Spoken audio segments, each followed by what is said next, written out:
now. What presence of mind do I need to be in? They're like, and be Kessel. Oh, dude, it's so cool. So we've been off we were off last week, obviously, because I was and we're live now, by the way, just so everyone knows. Hey, we were off Hello. last week because I was on vacation. So we're like, you know what? Lately, like it feels like Ryan, since June when we had our big company conference, that we've been like either not live because of work, or also not live because of work, and then not live again because of work, or then maybe a vacation someplace in there too. I mean, in there was I'm sure I'm now. I had made it so long through the pandemic without getting COVID, and then in that, what was it? We had a conference. I came down with COVID, Yeah, it was. Yeah, man. God, it was ruthless. Rough. Like the 2 or 3 weeks after this conference, like a chunk of us came home with it, and we're just all like, you know what? We're just gonna call a mulligan for like 3 weeks, and just like we'll be back later. I had for the most part avoided COVID until I went to Star Wars Celebration. I was literally hanging out with somebody that got COVID. We shared nachos at Disneyland together, and I avoided it. Oh my Went to gosh. Florida the next week, avoided it. And then I went to some random get together. I was masked up and everything, and I got COVID then. Oh, That's how it goes.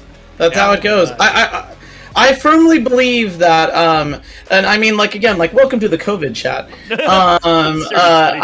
I will say that, we were, we were dealing with conferences. We were going to work, but I feel like, Jeff, I was able to get through all of it, but it was the plane ride home that caught me with COVID.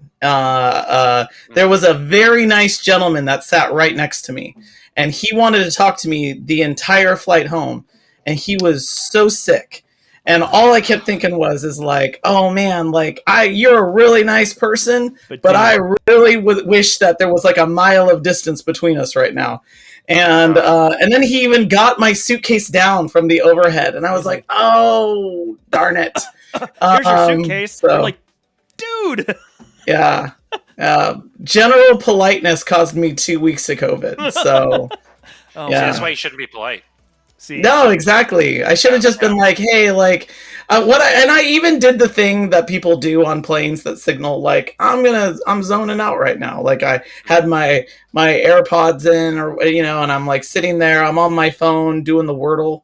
And no, it was this guy seems like someone I want to talk to. And I have that face though. that is very true, dude. I call it down. I think sometimes the bald guy energy actually helps with because sometimes you can look super nice and friendly, but other times it's really easy when you're bald to kind of have a look that makes people go, I don't know if I want to talk to you. And I play that. That's true. I do play that sometimes. Yeah. I don't like to do That's it pretty because good. I want to talk to people. But in that case, there are sometimes I've got the big Beats headphones. I put them over the ear because they block out enough sound that I can still hear them, but I can fake it really well that it can be oh, I'm sorry, what? Can I do something for you? Yeah. That's a dick. No. I know it really is. I'm sorry, but Oh no, man! sometimes you just have to do that. I've talked to every multi-level marketer on a plane. I can't tell you how many products, and I'm sitting there oh gosh, what is it? It's written on my face that I'm just yeah, sit next to me and sell me your thing. The best thing that ever happened though was I was on a plane and a guy came down the aisle, and I was like, oh man, I wonder if this is the guy that's going to sit next to me. And that dude 100% sat next to me, and he was a former NFL linebacker. So it was me, and then he was in 2 seats. And then he talked my ear off about a ton of NFL stuff. And I was it was amazing. He was a former Raider, and he just he barely fit in the size of that plane area. His head was resting on the seat in front. It was pretty crazy. Wow. But yeah, so meet someone from the NFL, which was a lot of fun. Also get COVID. So that it goes both ways. It's a spectrum. It really Wow. is. Yes. That's crazy. Yeah, it is wild. All right, so shall we? I was going to actually, Brian, you just reminded me. I wanted to talk to you about beach bodies as soon as we're done with the show, so you can hang tight for a couple minutes. I clearly participated in that. kidding. Anyway, all right. We're going to get into the show tonight, everyone who's watching. We're getting into Andor. It's going to be nowhere near as peppy as we are right now because Andor is not going to be that kind of show. So we're going to get into it here in just a minute. Oh, well, you know, you can find the humor in anything if you really try. True. That is actually. And you have a terrible sense of humor. What? Like me. What? No. What? No. What? Yeah. All right. Oh, wait. What just happened?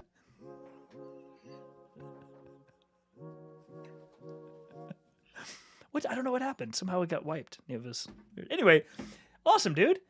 We are back. Kessel Chat. We've been off for a couple of weeks. We had PTO. We had vacations. All kinds of cool stuff. But we decided to come back with a bang, and we have a guest. Do this right direction. That way. Hey, Chris. How you doing, buddy? Doing great. How are y'all doing? Fantastic. I am stoked that you could be on with us. We're going to do intros here in a second, but for everyone watching, we really appreciate you being here. I know our schedule's been a little bit strange in the last couple of months, but hey, you know what? That happens. It's life. And we're still back. We've been doing this for, I don't know, what has it been, Ryan? Like a year and a half? Yeah, it's been a year. So thank you to everybody that watches us live when we do this. But big thanks to everybody that watches us remotely, watch it on your time. Like a lot of people doing the laundry, listening to the podcast. That's always the thing that I'm always catching is like people coming to me saying, "Oh yeah, like I'll listen to you guys when I'm just like doing this or that," and I'm like, "Great, I'm glad that we're filling the time." So if you're with us live, that's always awesome. But if you're listening to us time shifted, that's great. Yeah, absolutely. So yeah, dude, this is great. I'm glad we're back. And Chris, it is awesome to have you here, buddy. Chris and I are mutual friends on TikTok. I've been following Chris's podcast for a bit. But Chris, I will turn it over to you to kind of do a quick intro for everybody about all the hotness that you talk about with Star Wars and other geekery on the webs. A lot of geekery. Hi, I'm Chris. I'm half of Dark Side Divas, which is a Star Wars podcast that goes through the chronological order of the Star Wars story. We're still in Clone Wars. We've been doing it for 2 years because Clone Wars is a long-ass show. And then Marvelous Divas is our MCU show. We've been flying through that story really quickly because we've been doing a lot of movies recently. Turns out you can record a 3-hour podcast talking about the Avengers. And you can find both of our podcasts on whatever podcast platform you like. We also have a Patreon, patreon.com/Divas podcast. Jeff, you joined us for one of our really cool virtual events that we had there, which was the Obi-Wan watch along. And we also have a cool swag store, which you can find links on if you search for redbubble.com/official divas. Awesome. I think I covered everything. If I missed anything, Steph is going to beat me tomorrow morning. I very much believe that, to be honest. I really do. And I did not get the swag links. I'll grab that from you later. So anyone watching or catching the replay, I will put that in the description. You're not supposed to say that part out loud because now I'm officially in trouble. I'm sure she is not watching. She's not in my shed, so I think I'm okay. She's probably watching Iron Man 3 right now because that's what we're talking about next on Marvelous Divas. That makes total sense. Yeah, yeah. Oh wow, that's got to make for a lot of fun to like Iron Man 3. That would be a lot of fun to take apart. I haven't seen it in over 10 years, so same. I have no memory of it other than the fact that I remember walking away. I know this is not a very Marvel Gandalf show, there. But, I have no memory. But I walked of away thinking like that was not the movie I was expecting to see. But I'm looking forward to watching it again. Yeah, and I mean, again, I feel like it's the Shane Black of it all. Like the best part about Shane Black is when he's Shane Black, and the hardest part about a Shane Black movie is when he is Shane Black. It's a hard balance that you have to strike. It's like James Gunn. When you get too much James Gunn, it can be hard. You get just the right amount, and you get Guardians of the Galaxy, and it's amazing. You get the Suicide Squad, and it is amazing. You just got to get that right balance. And I don't know, with Iron Man 3, it's like, for sure. Yep. Good deal. Awesome. Well, dude, it's super good to have you. We're going to dive in. Ryan, I don't want to put you on the spot too much, but you usually like to walk to our shows and have like some sort of like just immensely existential question that you've been thinking about when it comes to a show or something. And I'm like, I don't want to put you on the spot, but like you're usually the one who has like the good kicker for us to get going. I watched all the trailers and the behind the scenes, so I actually have notes written down tonight, which is awesome because I too came in with a bunch of notes. I watched a lot of the trailers. I don't really have as much of an existential question as much as, speaking of comic book movies, I'm gonna make a play on kind of a phrase, which is, I don't know if this is the show we deserve, but it's definitely the show I think we might need right now. I'm really interested in hearing from both of you. Like, this character was one that after Rogue One, like, I'm a big Dirty Dozen fan. And I was like, wow, like Rogue One was like the Star Wars Dirty Dozen. Like, it was, you saw these people, they made this ultimate sacrifice, and then their story's over. And it wasn't a Marvel type universe movie where it had threads into all of these other things. It was just a small encapsulated stories with characters that I happen to really like. What I think is really interesting is this was not a show that I was expecting. I was expecting all of this other stuff that Lucasfilm is trying to come out with, but I was not expecting this. And Jeff knows this. I've been big on tell new stories. Tell new stories. Get out. Get away. You don't. There's only to avoid creative bankruptcy. Tell brand new stories. And I'm interested to hear from both of you.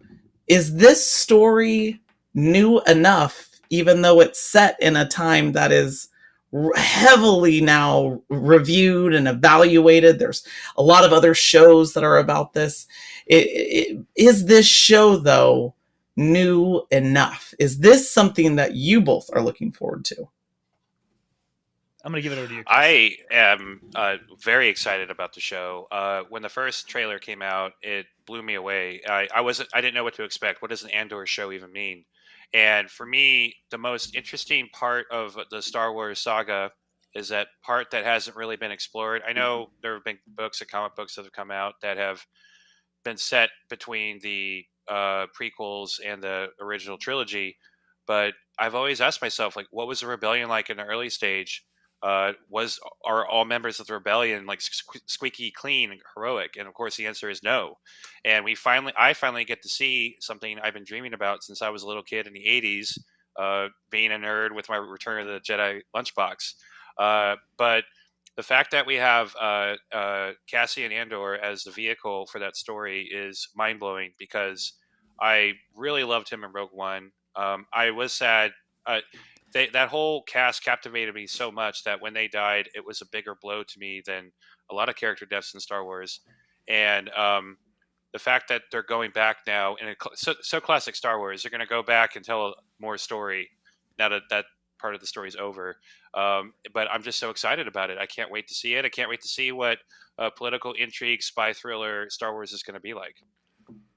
Yeah, I am totally with you. I feel exactly the same way, Chris. Actually, as even still today, I will hold that as of right now, Rogue One is my favorite Star Wars film. Because I love that, like you said, Ryan, it encapsulates one story. We don't need more. Sure, you might want more, but it's not necessary. The little, and I should have actually already done this. Hold on, let me see if I got it. Ready? No, that's not that one. Here it is. Sorry. There we go. Okay, got the sound effect. Because we've already dropped some spoilers. Everyone watching, there's spoilers. If you haven't seen Rogue One, there's a show called Andor coming out. Spoiler. Yeah, there's a TV show. Sorry if you didn't know that. There's this. This is awkward. This just got really awkward. If you didn't know, but I guess so. What I wanted to say is, at the end, we get the cool thing about connecting it to New Hope. That was fun. Probably a little bit of fan service, but they did it in the way they did it. I really enjoyed that. It's just enough to go, oh, these things do happen in the same universe, like in the same world building. These two stories happened alongside each other. Oh, that's great. This really ties things together. But you don't need that to make Rogue One a really good movie. And I'm with you that it hurt so much at the end to watch how Cassian and Jyn, how their characters died. But it was like the best way they could have. Like that's how their stories needed to end. If they lived, or either one of them lived, even scarred later on emotionally, I don't think it would have been the same movie. Like that's how their characters needed to go. And so I'm with you very much that I watched these trailers. I was rewatching them right before this, and the first look kind of behind the scenes bit. And what I loved about how they're describing these characters and what you see is how dark this is. To me, it feels even more dark than Rogue One in the means of like 1984, a Logan's Run, Soylent Green. It's got this highly dystopian feel to it that really resonates with me. And I was noticing in the trailers again, that the well-placed use of shaky cam in the right moments really does, at least we've seen the trailer, reinforces the emotion that a person in that moment is having when they see like the Star Destroyer fly overhead or something to that effect. Like it makes you feel a certain set of things. And it's something that I love about Rogue One, about these types of stories, is that they play to our humanity. Like, I love the Space Wizards all day long. The Jedi stuff is freaking amazing. All that I absolutely adore.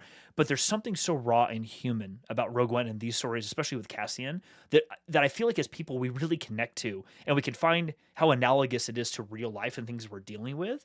I mean, I think all three of us could easily lay on top of. I mean, I wouldn't say this is an allegorical movie, but you could easily lay on top of a lot of things that are happening in our real life, real world, in our own government and other places into what's happening, what we're seeing in Andor. Like, it wouldn't be a stretch to say, oh, these two things are probably, an allegory for what's happening in the U.S. right now or other parts of the world. So I'm really excited about how that's gonna.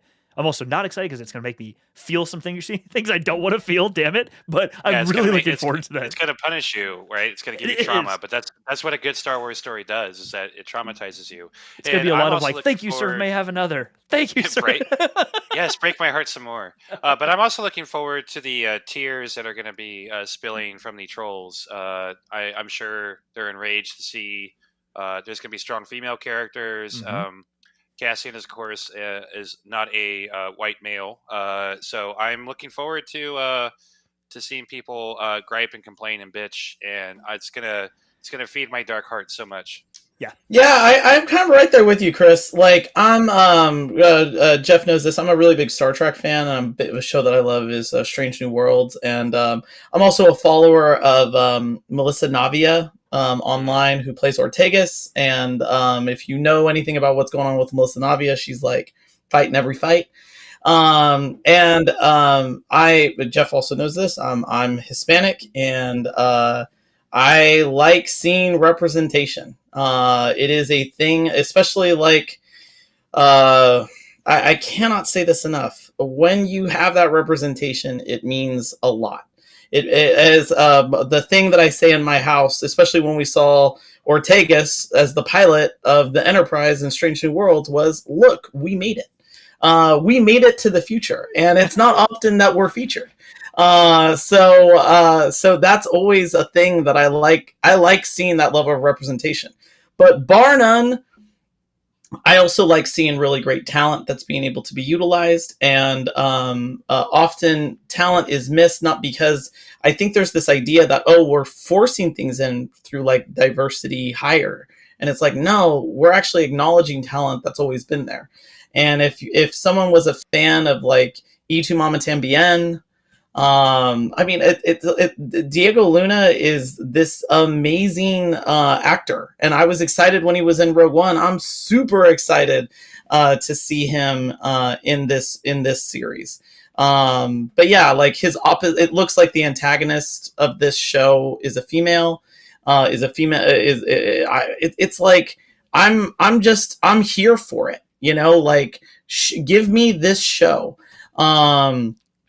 I will also say that if people need to see that some of the traditional British actors, you can also see in the trailer, it is chock full of them. It is a veritable crown of actors recasting. Like, I mean, I want to say that half of the actors that I saw that are on the Empire that typically are being used because they have a British accent already.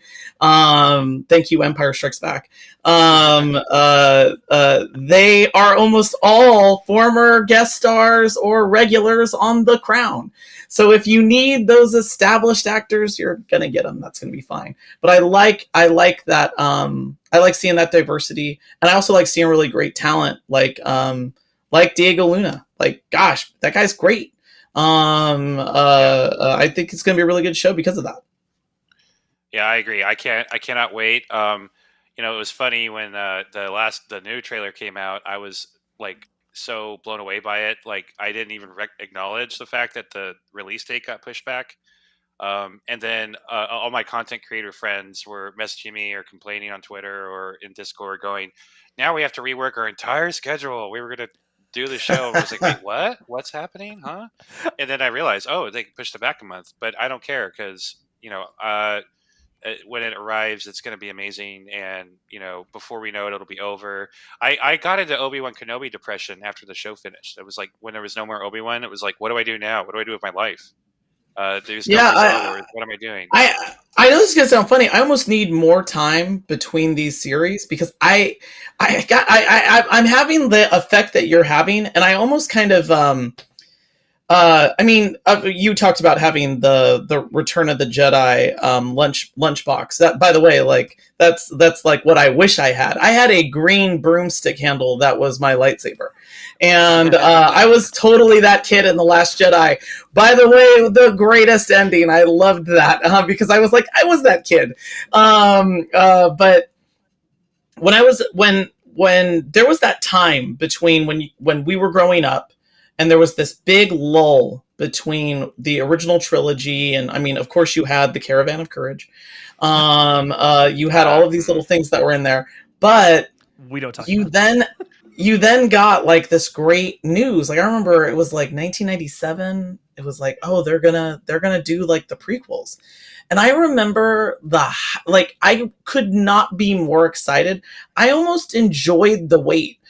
This is the thing I've talked about with Jeff too, Chris, which is I like that there's so much content, but I almost kind of wish that there was like a little bit of a bigger window, because I kind of like when this stuff settles with me for a while. Like I'm able to like think about it. Like I actually kind of like that there isn't a new Star Wars movie in the theaters right now. I don't know if it's I think it's just this property, because Marvel, it's fine. Like give me all the Marvel stuff. I'll take it in. That it feels like a comic book, but with Star Wars, it is like I'm depressed when it's over, and it's like hard when it's done, but I'm still like I kind of like the anticipation, I guess. Even having this out an extra month, I was kind of like, that's cool. Like that actually gets me ready to get ramped up for this show. So I don't know. Yeah, that's interesting, because I never felt like there was a lull between the original trilogy and the prequels, because as soon as I was able to, I was of age, I bought the Timothy Zahn books. I kept reading those. The new Jedi Order books came out. I was into the I don't know if y'all remember the X-Wing TIE Fighter video game. Mm-hmm. Oh my gosh, the B-Wing expansion pack? Yes, absolutely. Absolutely. The Dark Trooper series. Like I was consuming new Star Wars stories the whole time. It was just there wasn't a movie, and when the movie came out, I distinctly remember being the only one that loved it out of my group of friends. But that was fine. I didn't care. But now I don't really need. I watch Star Wars every day anyway. There's not a lull for me anymore. I literally just watched Empire Strikes Back today while I was working. Oh wow! So I think that for me, I can digest Star Wars over and over and over again. I never get tired of it. New Star Wars, old Star Wars is all the same to me at this point. It's never been a better time to be a Star Wars fan, or just a nerd in general. I would second that. It really does feel like there's never been a better time for, especially like a lot of content like this. Like I'm excited. I'm excited about all this stuff. Like I will say it's killing me on the amount of streaming services I have to keep buying. But I'm really excited about the fact that I get to keep going, and it feels like, this is a way that I feel about it, but it's kind of like visiting friends, like friends that I really like. But I'm very careful, because I already am one of these people that it's like what you just said about Empire. I remember there was a time where I would just like have Empire running in the background. And I could like figure out the time of day by how many times I'd watched Empire. 4 times. Oh, okay. So it's midday now. But it is one of these things that Star Wars is a property that I'm also trying to like balance my intake of, because it's like, it's still this like, to me, like really, really special property that's like very much connected to my childhood, where it's like Star Trek, I was so accustomed to the episodic nature of it, the fact that every single week there was a new Star Trek Next Generation, or Deep Space Nine, or Voyager, or Enterprise. And now, of course, there's all of these new shows and pieces of content that I was like kind of geared to like, oh, that's consumption. Marvel, that's consumption. Those were weekly comic books that I picked up. yeah, Star Wars to me, I almost kind of liked the fact that we have this break, because I like that I can wind down off of Obi-Wan, and then kind of kick off this new show. I also kind of think that it's nice that these are also kind of similar eras, the dark times. You know what I mean? Like Obi-Wan and Andor are kind of existing in these similar worlds of that time, post Republic and pre-Battle of Yavin. So I like. I don't know if that was planned, but I kind of like that. I like that a lot. Yeah, I'm with you. I'm with you too on that one. The way that I've been finding that. Sorry, I was getting distracted by something on YouTube. But there's somebody commenting that was like, I tried to get rid of these comments, it wasn't working. Anyway, something what I've kind of noticed for me is a kind of a hybrid of what you both are saying is, I don't find I don't notice that I need as much of a gap between them, like you're describing, Ryan. Although I do like it. What I've been finding myself filling it with is so many books that have been coming out, comics and books like Shadow of the Sith is a good example. Like I just finished that recently. I'm reading Padawan right now. All the High Republic comics that'll start back up again, and I'm filling those gaps with that type of content so that for me, it's actually when it comes back around to watching Andor. To your point, Chris, like somebody I know a couple weeks ago made a comment on TikTok someplace about like, oh, I got pushed out. I'm like, wait, oh, that's why people have been up in arms about things. I'm like, I had no idea. People are like, damn you for Andor. What? Okay. And then somebody finally actually says out loud, it got pushed back. Oh, that's why. Okay. I didn't really notice. Yeah. And it's not because I don't care, but I'm not thinking about it too much because I'm like, you know what? No worries. I know it's going to come out soon. I literally have a stack right there of like 9 comics I haven't read. And I've got the store just called me yesterday and it had delivery last week too. So I have like 14 more comics I got to go pick up. And I'm like, I am way behind on books. I'm getting up to them. But the great part about that is I always have like some other type of Star Wars story that I can consume. So when we do get around to watching Andor as an example, it's going to feel completely new to me. Like, okay, yeah, I may have seen the trailers, but the gap between Kenobi and it is going to feel like a chasm because I've been consuming so many other stories that are disparate, like Doc Aphra or the Obi-Wan comic book run that's happening and all that type of stuff. So I feel what you're saying a lot, Ryan. And I just happen to find the way that I've been finding to kind of bridge that gap is just by consuming the other content that is more episodic in its nature, not just the print books, but the comics specifically, trades and things like that. Yeah. If you happen to be a Disney fan overall, which I do consider myself that type of fan, the content never stops. Like, there's She-Hulk coming, there's Andor. Oh, yeah. Dude. And then so much other stuff, like random documentaries and stuff. So like, I'm being fed. I'm being well fed. Yes. And I'm a gluttonous nerd. I want more content. That is a great phrase. I like that. I like that. You heard that coined here first. I know I'm really excited about She-Hulk. And I'm very excited about watching Sandman. My wife and I are just finishing up Westworld. The last episode of the current season comes out on Sunday. And this season of Westworld has been just like God, my brain is melted after every episode because I'm like, wait, what is happening? I was like, in the past I was into the dual timelines, and now it's like, what? Like I have no idea what's happening half of the time. And then I only started reading Neil Gaiman's Sandman like last year. I had heard about it for years, but I just never looked for it. And I have someplace on my shelf back here, I have a hardback version of like the first half of the books or half of the comic, whatever that were originally released, and I don't have the second half. But after reading that, my wife's like, I think I really want to watch the show. I'm like, okay, our 6.5-year-old has to be asleep because he cannot watch this. If it's anything related to this graphic novel, he can't. I'm like, and I'm just warning you, it's gonna get bad. It's gonna get intense. And she's like, how intense? I'm like, well, most of it's just gonna be kind of spooky and scary, but there is a section that has a lot to do with murderers. And it's not the friendliest thing in the world. In the comic books, it was hard to read. I almost skipped over a good chunk of it because I'm like, yeah, I don't need to see this. I'm good, man. I got that. No, I'm no worries. I'm like, so, babe, just know that it's going to be intense. But she's like, all right, we still got to watch it, though.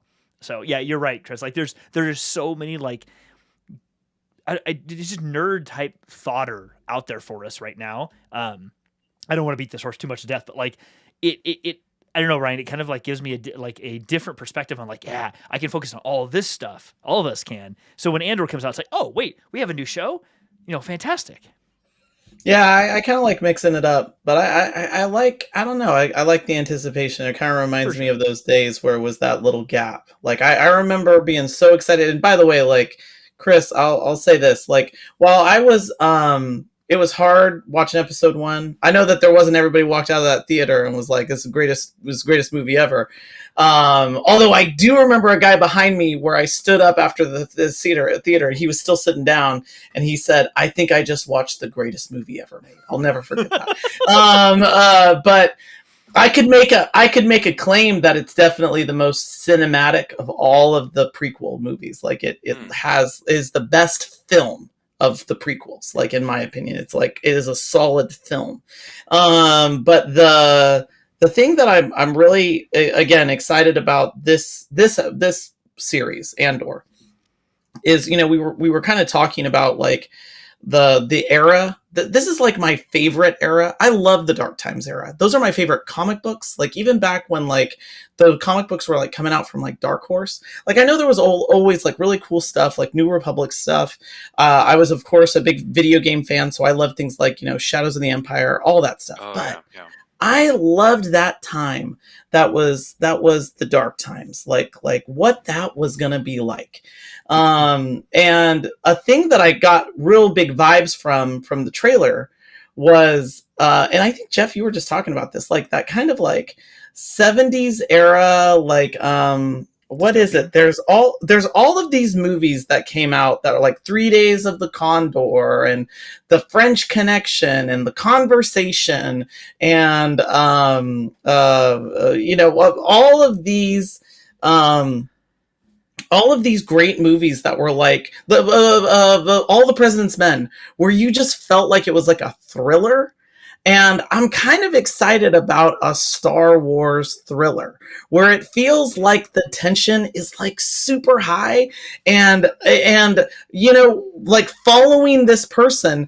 I liked in the latest trailer how he says, he's like, "Oh, the way that you are able to just enter the Empire is you just walk on in. Like you're supposed to be there. Like you're supposed to be there." And even the stuff that Mon Mothma's saying, which, by the way, like, I love the fact that they're able to keep using all these actors because they're just hitting the right ages, like Jimmy Smits. Yeah. Like, being able to pull all these actors, even if they were a blink of an eye in other shows or in deleted scenes from episode 3. Like, I love the fact that they're able to reuse these actors in the same way that Ian McDiarmid was perfectly the right age to come back as Senator Palpatine. It's like perfect casting. But I love that it's like a thriller. I feel like it's time for Star Wars to really explore some of those different tropes, and a thriller series to me is like, yeah, let's do this. I completely agree. There's actually, I think it was in the teaser, but I don't remember. There's a scene where Mon Mothma the actress is walking out of a party with a bunch of like Imperial senators and people in the Navy, and as she walks out, you could see that she had it shows her for enough to see that she had like a grin on her face, placating the people in the room. But then when she turns and starts walking out, and there's even some dialogue where she's like, basically, "I am afraid." Like, you see the look on her face of like sheer terror as she's walking away from these people. To your point, Ryan, I love that because it reminds you that in a situation like these people are in, they're not just fighting the good fight and they're just, I got it. No, they're doing this because they know they need to do it, but that doesn't mean that they don't understand that there's a massive risk here, and these people around them are frightening individuals. Like, they're, goose stepping, thigh high boot, sort of like Zeke Heil type people. Like, you see that in the scenes with the two Imperial officers standing there drinking drinks at the same time. The one Grand Admiral sitting there in his white uniform with an all white background, so everything is just, and he's just, what did he play in Game of Thrones?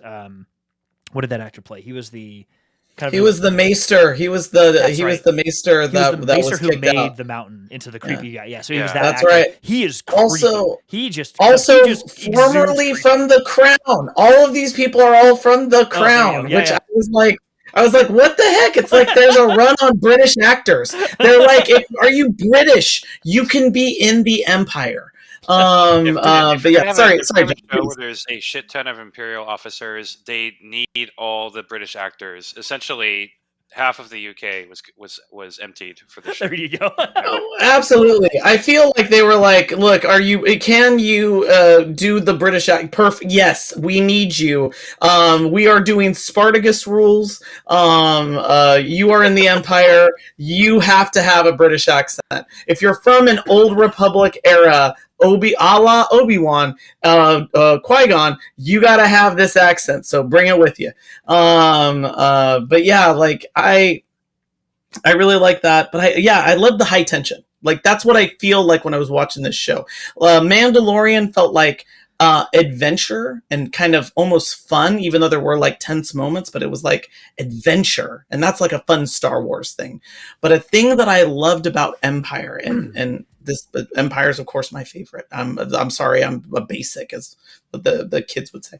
But Empire is my favorite, but it's because I love the tension. Like, I love the tension in that movie. There is actually like a jump scare, which is rare in Star Wars. There's a jump scare where Luke's like Luke's like in over his head, and he's like kind of walking through that area. Like he's up on the fin, and he's walking in the door. And it's like, woo, it's almost like he's going to a haunted house. And then it's just Vader doing the lightsaber drop and almost taking his head off, and the camera's shot from underneath, so Vader looks huge. Those are the moments that I like. I like these high tension moments, and man, that's what this Andor show looks like. Yeah, I totally agree. Oh, sorry, go ahead, Chris. No, it's funny you mentioned that, because I was thinking to myself, man, I remember when that scene that you're talking about was the only time I felt scared of Vader. And now there's all these other moments that we have where I'm deeply afraid of Vader. And isn't that funny? Yeah. No, because I remember being really, when I was a kid, Empire was the one I didn't like. Like, I hated watching Empire. Of course, like that also, it was on the same tape as Star Trek 3, The Search for Spock. Also a really hard movie to watch. So, you just like rewind it. It was all caught on HBO. And the thing though is that whole movie is about like increasing tension. Like even Yoda's kind of scary. And I'm saying this now, and it sounds like I'm like a child saying like, "Oh, I'm scared of a puppet." But I mean, like Luke even says to him, "I'm not afraid." And the guy who's going to be his teacher is like, yeah, you will be. Like, I'm going to scare the crap out of you. And even the scene in the cave, all of the lessons that Luke learns are the hardest way. Oh, yeah, I can't believe it. That's why you fail. Mm-hmm. These are hard-won lessons, but even the tension pays off. That's what you get when you hire the director who did The Big Chill. And that's kind of what I'd love to see from the Andor show, is that kind of high tension. You mentioned that it was something I was thinking about as a good kind of way to reference what some of these scenes feel like they could turn into is several of the scenes that we see Stellan and Skarsgård interacting with someone else and talking and being intense, or like switching gears a moment later to like, "Oh, friend, it's so good to see you." Every time I see that, what it reminds me of is I think it's in the second Hunger Games movie, when Katniss is about to go into the arena, or maybe it's the third one, about to go into the arena, and Lenny Kravitz's character comes up to her and she steps in, and the tube comes down, and then she doesn't move. And like she doesn't go up, and she's like, "Wait, what's happening?" He kind of looks at her, and then all of a sudden the two guards come in and beat the crap out of him and drag him out. And she's like, no, and then it sends her up at that moment. That's what I keep thinking about with Stellan in those moments. Like, to your point, Ryan, about the intensity or like the suspense, I keep expecting that sort of thing, and I love that because it kind of makes you think that at any moment for these characters, Mon Mothma, whoever Stellan is playing, any of these people that are in the front or in the limelight that are also trying to fight this fight, this could happen to any of them at literally any moment. We know Mon Mothma is okay later on, and other characters are, but I don't know I shouldn't say really okay, but like we don't know yet that she hasn't been drug off someplace and beaten, and then she comes back and does it again. But we don't know. I don't know who Stellan's character is yet. I don't know what happens to him. Those things could happen at any moment to these characters, and I think that is what makes this. To your point, that's what makes the appeal for me of this show. It's highly dystopian. We know that it leads someplace that's going to help us, but we don't know how it gets there. And I really get the sense from watching the camera angles and the lighting, especially of these trailers, that this is not going to be an easy show to get through. Like, what happens to like, no character in these shows is going to walk away without massive emotional scarring and some trauma they've got to deal with. And I think that's what makes it real. That's what makes a story like this hit for people when they watch it, because you really can feel that. You walk away like, holy crap! Like, even if all of it doesn't, at least one or two pieces of the story is going to hit with you, and it's going to relate to something you have dealt with, and you're going to identify with that. And goes beyond. I don't want to say superficial, because it's not superficial, but the the lack of middle-aged cisgendered white guys, straight white guys. Like, we're starting to get away more and more from that, and switching to more characters that are actually representative of what people really look like in a world, or in a galaxy far, far away.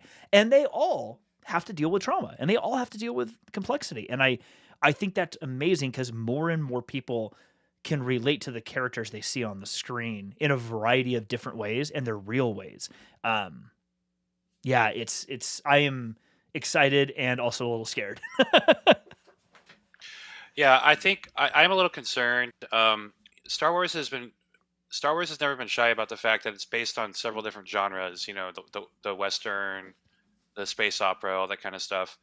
And Clone Wars is a good example of how Star Wars can take different genres and really make it work. Like the Zillo Beast was a great homage to like Godzilla, King Kong. But there have been times where they try to tell a very serious story. Like for me, an arc I had a very difficult time with was the Umbara arc. Oh, It's also probably our most controversial episode we've done, because I don't like it.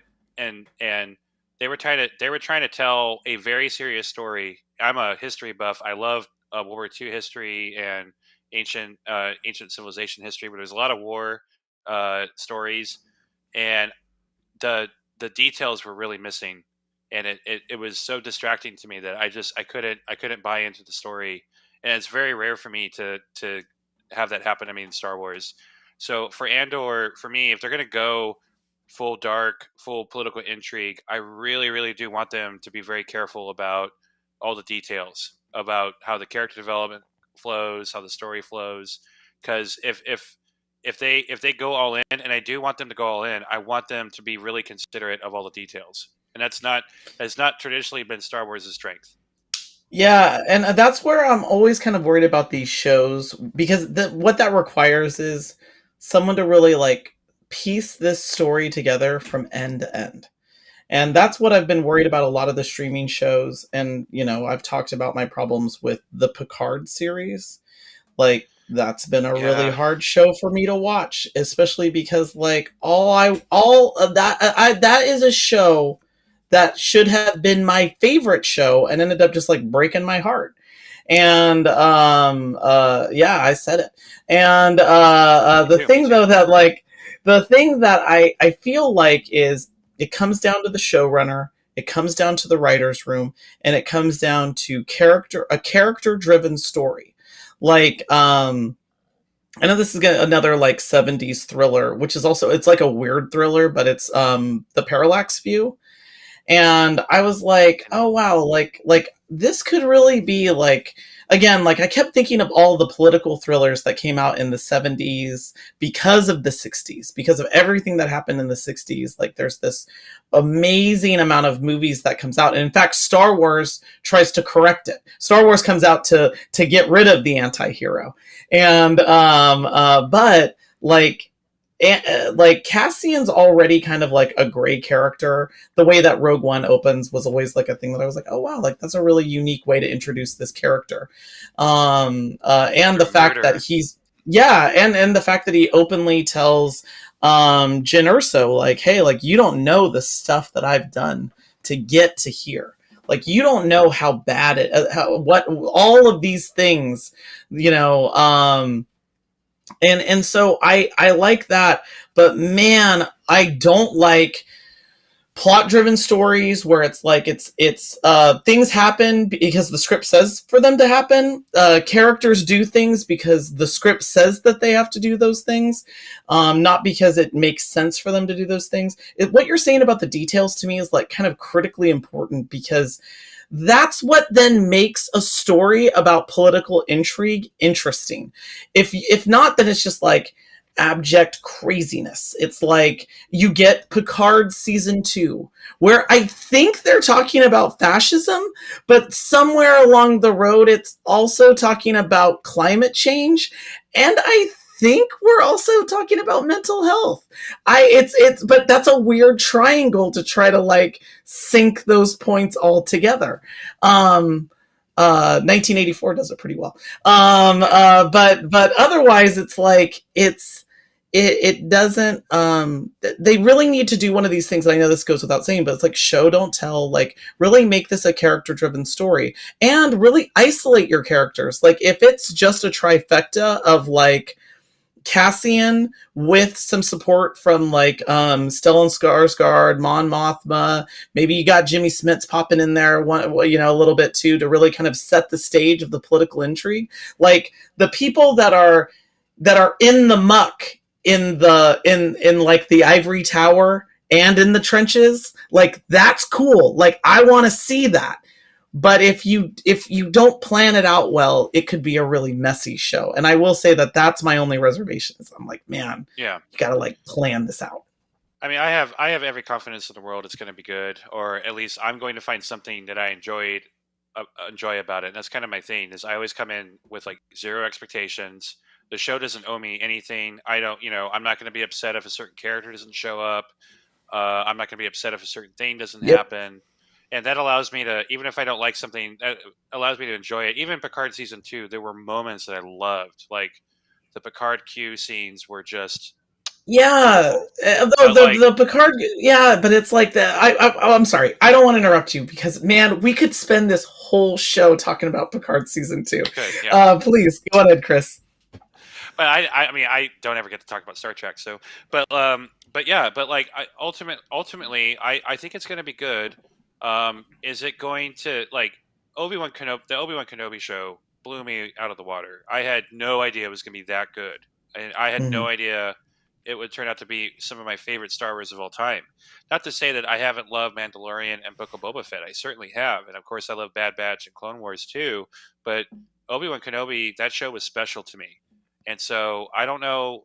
Having Andor has a lot writing on it, in my opinion, and I'm sure I'm going to love it. Am I going to love it the same as a Clone Wars or a Bad Batch? I'm not sure yet. We'll see. Yeah, I'm with you on that one. I'm always just very excited. I think probably overly excited for some of these shows when they come out because I'm like, I just want more show. I don't really care. And when I see anybody online, trolls or whoever happens to be throwing shade at something before it even comes out, I'm like, dude, just stop. Like, I don't care. Like, it's going to be awesome. And if there's parts of it that aren't awesome, then there's parts of it that, aren't awesome. But I kind of like default, like you were saying, Chris, I kind of default to, I'm just excited for a new show to come out and a whole other story. And if there's stuff that we don't care for, okay, whatever. But we're getting people want stories. So we're getting stories. And I did a live stream on TikTok right before we started, just as like, hey, we're going live in a bit. And someone asked to join me for a minute or two. She was asking, she's like, I've actually never watched Star Wars. Where should I start? And I'm like, my recommendation is start with comic books. And she's like, wait, really? Why? I'm like, Ryan and I've talked about this before. I'm like, with movies and TV shows, I love them all to death, and they're awesome. One thing they do, though, is they take your imagination out of it. It's someone else's imagination, their take on the characters and how it looks. And it's entertaining and it's amazing. Whereas, print books, it's 100% your imagination. Like, how I look at the character in my mind is going to be completely different than how the two of you look, and that's fine, too. But comics are awesome because you get a little bit of both. You get that... you get an author's story, and you get enough of the artistry to give you some visual representation, but there's enough gap between these panels that you get to fill in a lot of that on your own. Like, you get to think about these things on your own. So I was telling this person, like, start with a comic book, because then you can just read one. And if you don't like it, that's fine. You don't have to, like, spend 2.5 hours watching a movie or whatever that you're like, this isn't my thing. Just read one. It's one story, and you can enjoy it. And you can continue if you want. I think my point for all this is that I'm interested to see how I lost my point. Sorry, there was a reason I was bringing up the comic book stuff. I totally lost what I was going to say, but I want to see us. I want to see them doing more. I want to see more focus, like you were saying, Ryan, more focus on character-driven stories, like we see in comic books a lot of the times, that sometimes get lost in some of these TV shows just for the sake of making a TV show. And I don't want that to become a thing for Star Wars. I don't want them to just make shows or movies for the sake of doing it. Like, if you've got some story that is good to tell and you're interested and you're excited, not everyone's going to like it. That's fine. It's never, not everyone's ever going to like it, but do that. But if you're just doing this because you're like, we got to have a content schedule, that's probably the wrong decision. Don't do that. Yeah. Like, because I don't want to watch something you came up with, like, you know, a holiday special just because somebody told you needed to make, you know, not the Lego holiday special because that's awesome, but the original one. The original. Different story. Yeah, I mean, that as Star Wars has already been subjected to that several times. The Ewok movies was a Caravan of Courage. Yeah, Caravan of Courage was totally that. And the Star Wars holiday special, that was a whole history in and of itself. That was what got George Lucas to be like, you know what, I am never going to give up control of Star Wars ever after that.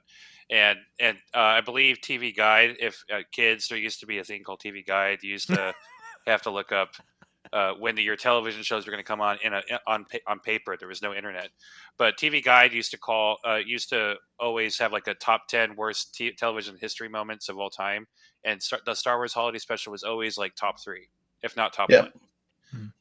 So yeah.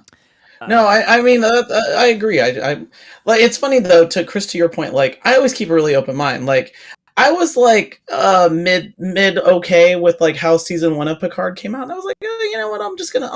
And then I saw the trailers for season 2, and I was like, okay, cool. Like, let's do this. I always keep like an open mind when this stuff comes out. I will say they kind of like.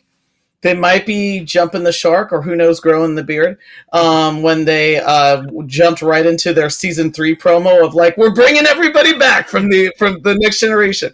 But I always keep an open mind to this stuff. But my hope is always that it starts with the story. And I always think about like, speaking of Star Trek going back on television was kind of a grab. At the time, Star Trek was turning, I think, like 20 years old. And they had just had The Voyage Home come out, and there was all this money. And the head of Paramount at the time was like, this is a jewel for us. We need to like be making tons of money. And they were like, we'll bring back Roddenberry. We'll come up with a show. And those first 2 seasons are rough. And then Michael Piller comes in as the season 3 showrunner and is like, we're telling stories. We're going to tell stories about people, and we're going to have them be the center of it. And then you get all of these amazing character-driven stories. You get these amazing stories that like make characters like Worf. Like, oh my gosh, like Worf becomes this multi-dimensional character, and it's just not about honor, but like all of this complexity of like being a Klingon, and like the toxicity of Klingons, and like the things that he has to balance. And that's what I mean by I want that out of all of my shows. Like, I know that there's a lot of like ranting and raving about the Rings of Power right now, but like I'm a huge Lord of the Rings fan, and I know that they only have the access to the appendices from I think it's like appendices B from Return of the King. But it's like, hey, like I'm gonna give that show a fair shot. We'll see how it turns out. I like going into this stuff with no expectations, and instead just like I just want you to tell good stories. Like come with a story, and I'll show up every single week. And Strange New Worlds did that, and I was there. 100%. I'm bummed out that Strange New Worlds is done. Like, yeah, I'm like, bring that back. Oh my God, yes. I'm not a big Star Trek fan. Yeah, we'll see. We've talked about that. I'm not a huge Star Trek fan, but oh my God, it's Strange New Worlds. I'm like, oh my God, I need more of this. I need more Anson Mount in my life. I do. I just absolutely do. That show was amazing. Well, look, with the last 6 minutes or so in our time, I thought it'd be kind of cool. We were talking about this earlier. Switch gears for just a second off of Andor, because we've talked about that. We're excited. It's coming soon-ish. There's rumors. Obi-Wan season 2. Brian and I have brought this up a couple of times. I don't know. Hot takes, not like. What do we think about? I don't know, Chris. What do you think? Should there even be a season 2? And if there is, like, what do you do with it? Okay. I am never going to say no to more Obi-Wan Kenobi. However, I think the Obi-Wan versus Vader story is done. The Obi-Wan Kenobi story, as we know it now, is done. So if there's another show that happens to include Obi-Wan Kenobi and doing some shit, that's fine. I would love that because there's definitely more that Obi-Wan Kenobi by himself can do. What would that story be? I mean, it could be the journey of him learning his Force powers, or his Force Ghost powers. Uh, it could be him running into old loose ends. He runs into Quinlan. Who knows? I don't care. I would love it. I would prefer it if they frame it as just a different miniseries, just like how they framed the Obi-Wan Kenobi show as the rematch of the century between Vader and Obi-Wan Kenobi. So that's what I would like to see. I would prefer not to see any more Vader versus Obi-Wan Kenobi if they do another season. Agreed. 100% agree with that. Like we know what that is. We know where that's going. We know the final conclusion. Cool.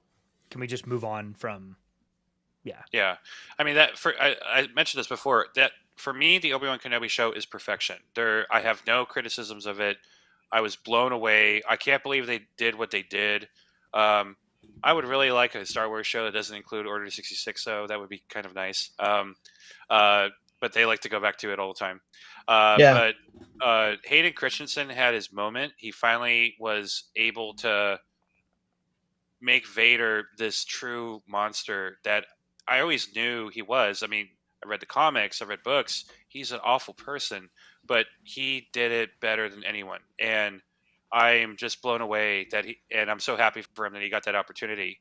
And little Leia, what that little girl is going to have a great career. She landed that character. What an icon! I don't even know if she knew how much pressure she had to deliver on that character. Leia Organa is an icon, and she did it so well. Yeah. Carrie Fisher would be proud. She crushed that role. Like the moment she came on screen and started even talking for a moment or two. Heck, before she even talked, the first thing that we see her do, we don't even see her do. Somebody else does. And you're like, oh, 100%. Like totally a Leia move. Like it was great to watch it. Like she said you'd like it or you'd laugh at her or whatever. Or you'd find it funny. And I'm like, oh my God.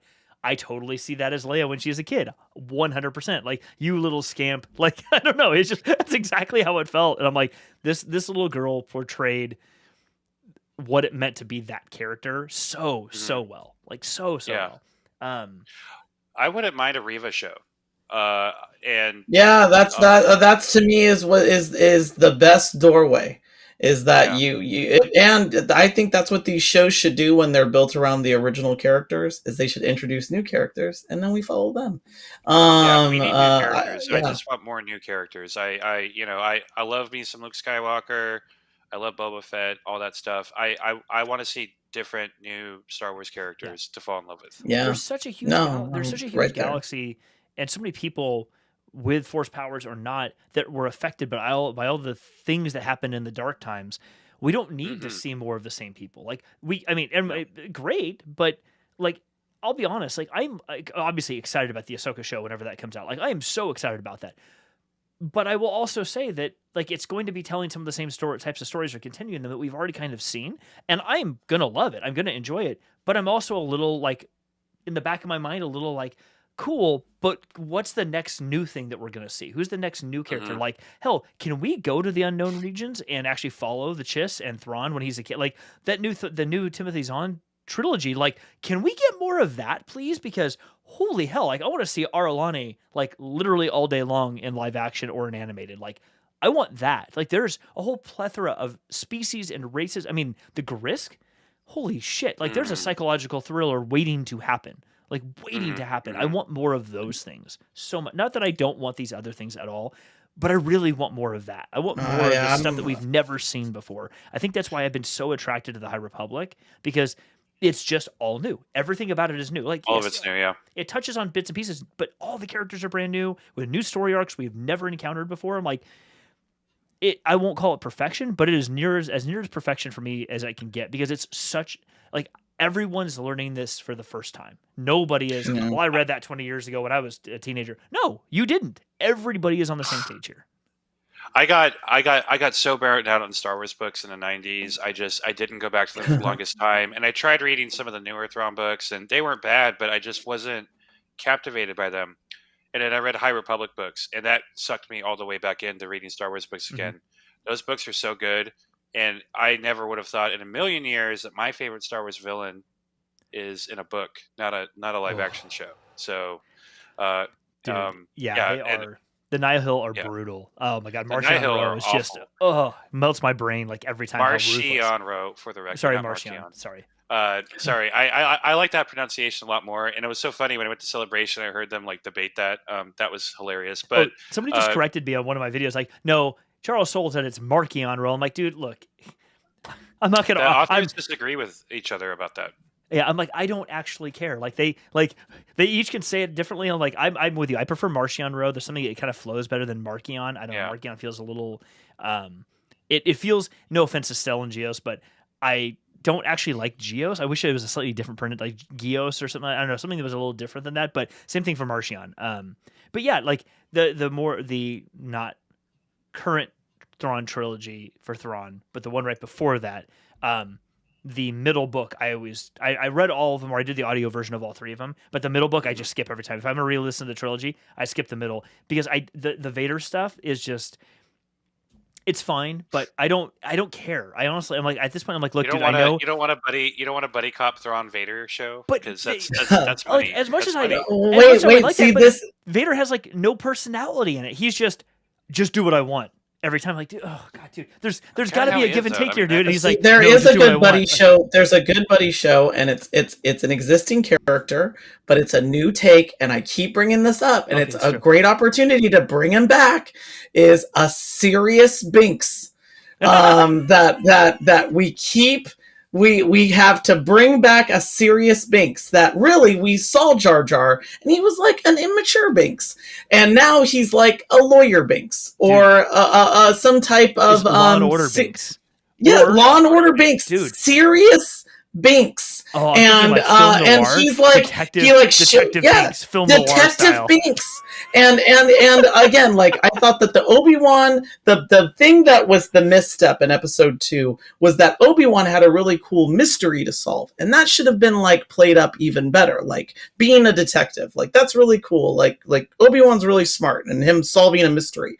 That's if there's a season 2 story that isn't shenanigans, but actual fun, like something that would be like, let's watch this. It's Obi-Wan solving a mystery, and all I thought is, well, if you're going to do that, like who to pair him off with?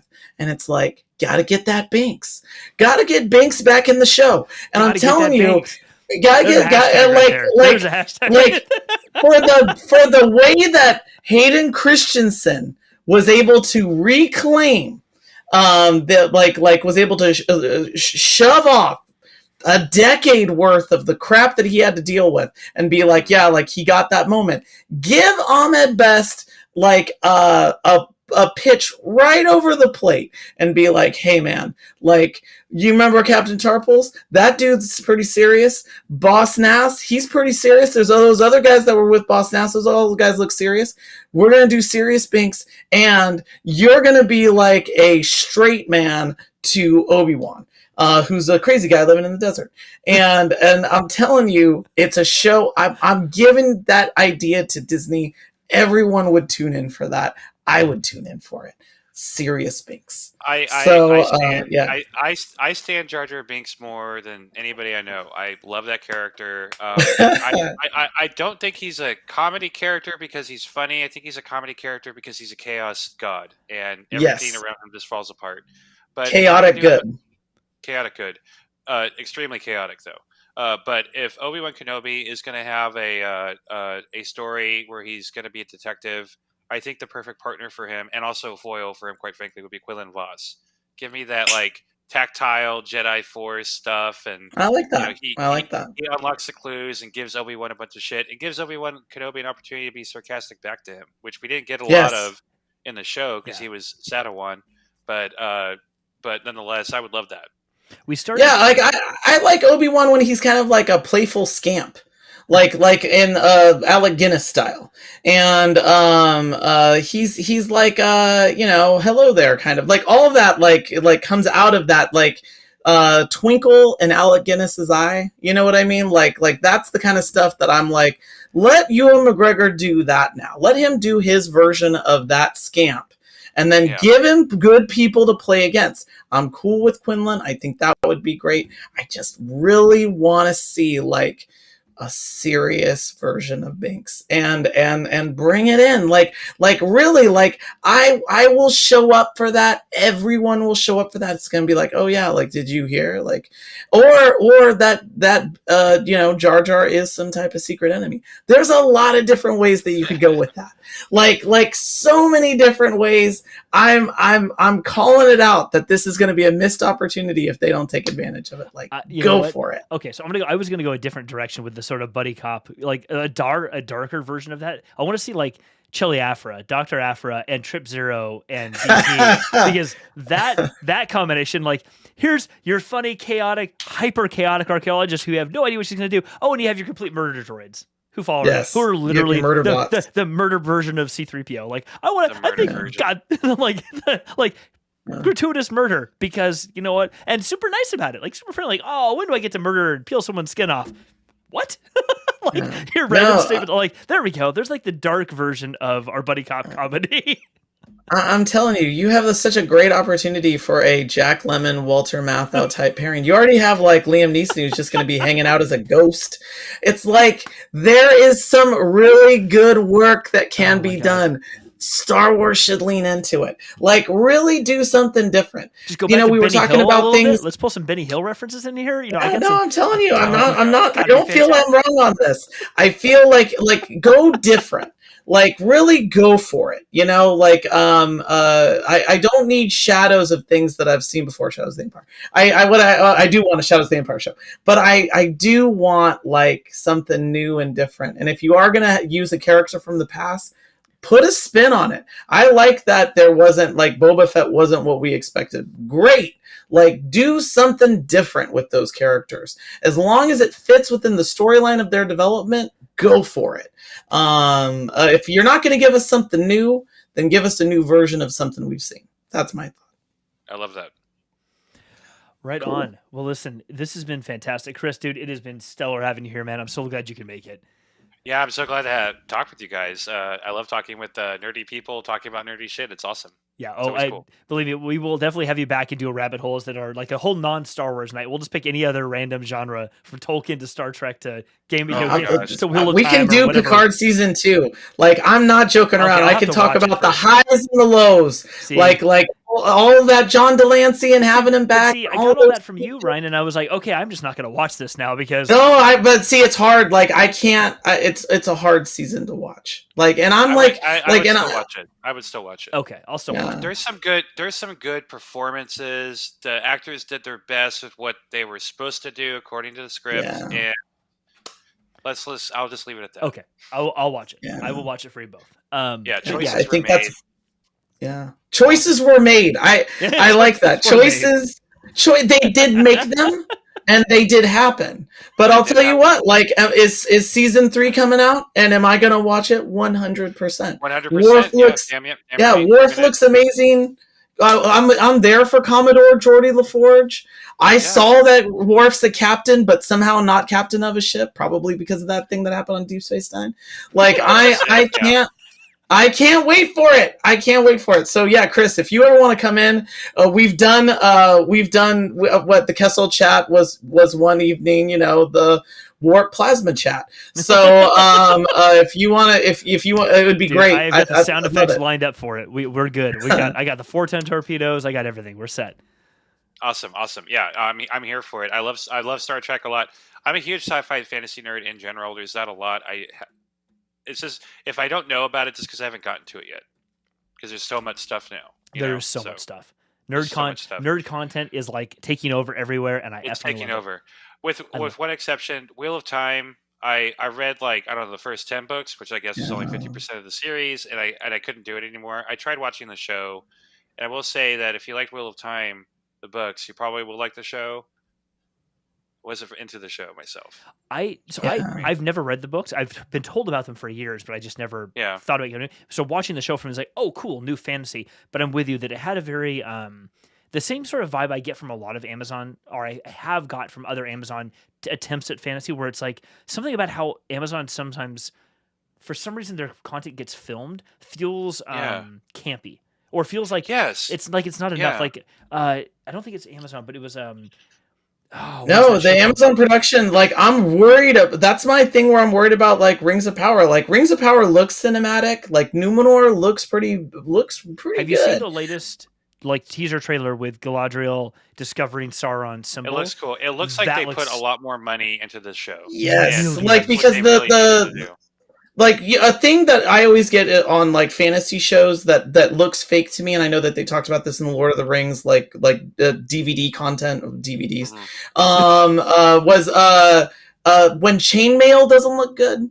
Like, when chainmail looks bad, and these shows, the chainmail looks really good. Like, everything looks right. But I will say, I saw that weird thing that Entertainment Weekly, which I was like, Entertainment Weekly still around?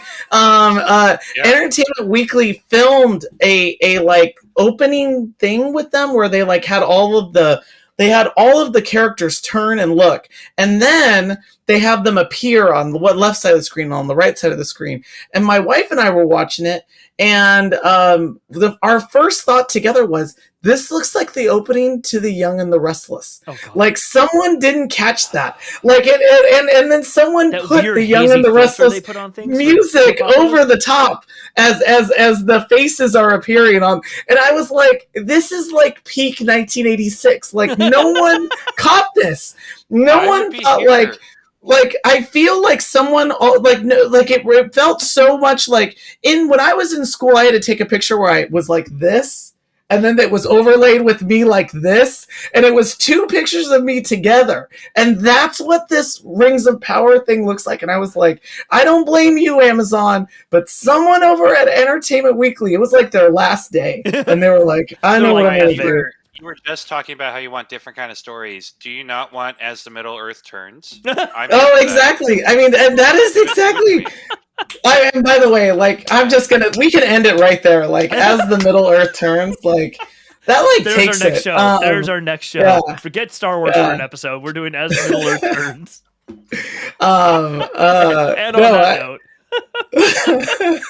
Oh my God. Awesome, dude. Chris, thank you again for being here, buddy. This is fantastic. You're welcome back anytime you'd like to for Star Wars shenanigans or whatever the hell rabbit hole we go down. It'll be fine.